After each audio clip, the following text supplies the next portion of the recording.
A very good evening viewers, स्वागत है आप सबका मेरे YouTube चैनल में। आज का जो विषय है वो बहुत ही गंभीर विषय है और उसका नाम मैंने दिया है सच्चा कर्मयोग। तो आइए आज जानते हैं कुछ कर्मयोग के विषय में, क्योंकि कर्मयोग के विषय में बहुत सारी भ्रांतियां लोगों के मन में है। तो मैं माँ और श्री अरविंद की वाणी के द्वारा आपको कर्मयोग के विषय में समझाने का, बताने का प्रयास करूंगी। जब भी हम कर्मयोग की बात करते हैं तो सबसे पहले मन में यही प्रश्न आता है कि सारे क्रियाकलाप कैसे करें जिससे प्रत्येक कर्म एक शक्तिपात बन जाए, भौतिक तक में भागवत चेतना का अवतरण हो जाए। यह बहुत आवश्यक है। लोगों में एक बहुत बड़ी गलतफहमी है कि हम अपनी ड्यूटी कर रहे हैं तो हो गया कर्मयोग। अपनी मनमानी ड्यूटी करना कर्मयोग नहीं है। एक तरह का कर्मयोग ले रखा है मनुष्य ने। मनुष्य काम के बिना बैठ नहीं सकता। जो चीज समझ लेने की है वह यह कि एक होता है अज्ञानपूर्ण कर्म और एक होता है विवेकपूर्ण कर्म, और मेरे प्रिय एक होता है कर्मयोग। अज्ञानपूर्ण कर्म तो हम करते ही रहते हैं, अपने इच्छा विचारों के वशीभूत होकर जो कर्म करते रहते हैं वही हमारे अज्ञानपूर्ण कर्म है। और विवेकपूर्ण कर्म तब शुरू होता है जब हम विवेक से अच्छा बुरा सोचकर अपना निर्णय कर लेते हैं, तो वही हमारा विवेकपूर्ण कर्म कहलाता है। कर्मयोग तो इसके आगे की बात है। कर्मयोग की पहली सीढ़ी है इच्छा का त्याग।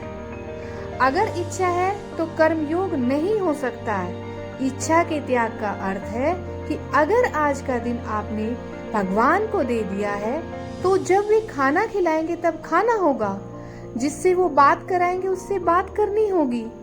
अगर आज ऑफिस नहीं जा सके तो दिन तो उसको सौंप ही दिया है, अर्थात भगवान को सौंप दिया है, नहीं जाना होगा। मन में यह दृढ़ संकल्प लेकर आप उसके ध्यान में मग्न होकर बैठेंगे। अगर यह संकल्प ले लिया और आप हंसी मजाक में लगे रहे तो वह नहीं चलेगा। आप भगवान को धोखा नहीं दे सकते, उससे जुड़े रहना होगा। आपको आश्चर्य होगा मेरे प्रिय, आपको समय पर खाना पहुंचेगा, समय पर आप ऑफिस जाएंगे, समय पर हर घटना होने लगेगी। यह जीवन का महान आश्चर्य है जो बिना अनुभव के आपको पता लग ही नहीं सकता कि जब आप इच्छाओं का त्याग करके उससे मुक्त होकर बैठेंगे तो आपके दैनिक जीवन का कार्यक्रम बेहद उत्कृष्ट होकर चलेगा। आपको व्यर्थता जो महसूस होती है वो समाप्त हो जाएगी।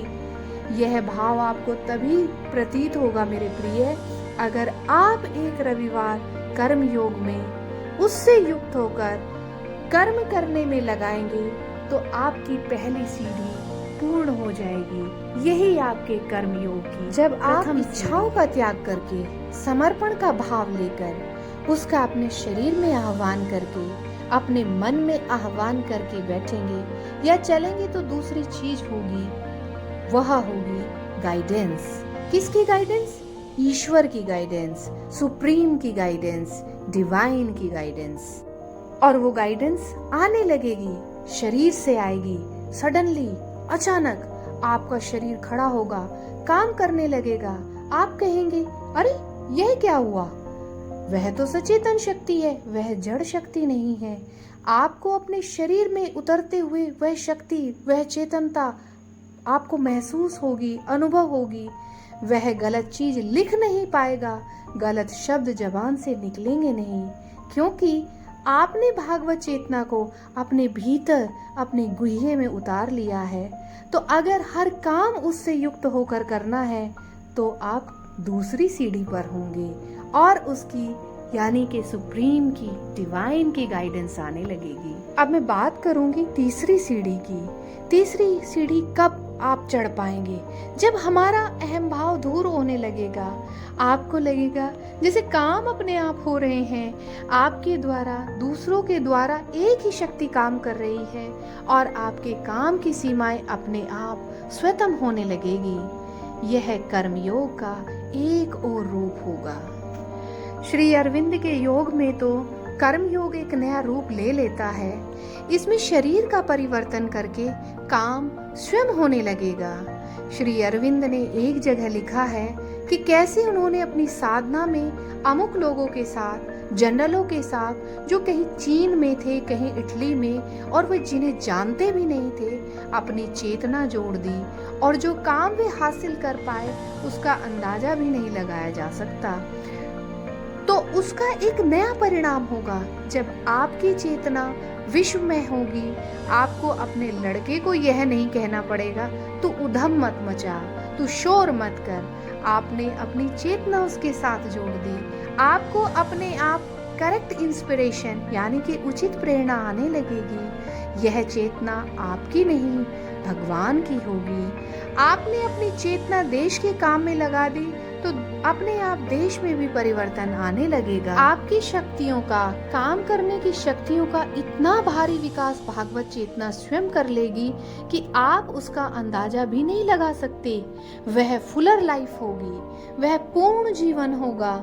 यह महा अपूर्ण जीवन है जो मनुष्य बिता रहा है। तो यह कर्म योग का एक नया दृष्टिकोण, एक नई बात है। कई छोटी बड़ी बातें हैं, उनमें हम नहीं जाएंगे। अगर आपको इस योग की साधना करनी है तो आपको सत्य की साधना करनी होगी। आपकी जुबान से, आपकी लेखनी से एक शब्द भी झूठ का नहीं निकलना चाहिए।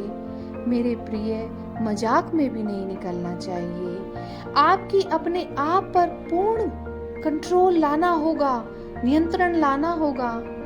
श्री माँ ने लिखा है, चुप रहना आसान है, बकबक करना तो उससे भी आसान है, लेकिन वही चीज बोलना जो आवश्यक है वह बहुत कठिन है, बहुत मुश्किल है। आपको अपने मन में संकल्प करना है कि मैं वही बोलूंगा जो भगवान बुलवाना चाहते हैं, मैं वही करूंगा जो भगवान कराना चाहते हैं, और उसकी चेतना में ही आप रहेंगे। आप स्वयं देखेंगे आपकी वाणी से उतना ही निकलेगा जितना आवश्यक है। मुझे आशा है व्यूवर्स कि मैंने जो कर्म योग के विषय में आपसे जानकारी साझा की है वह आपको कर्णप्रिय लगी होगी। अगर आपको यह जानकारी पसंद आई है तो मेरे इस चैनल को ज़्यादा से ज़्यादा सब्सक्राइब करें, मेरी वीडियो को ज़्यादा से ज़्यादा लाइक करें और शेयर करें। Thank you. Have a wonderful day. Bye bye. Take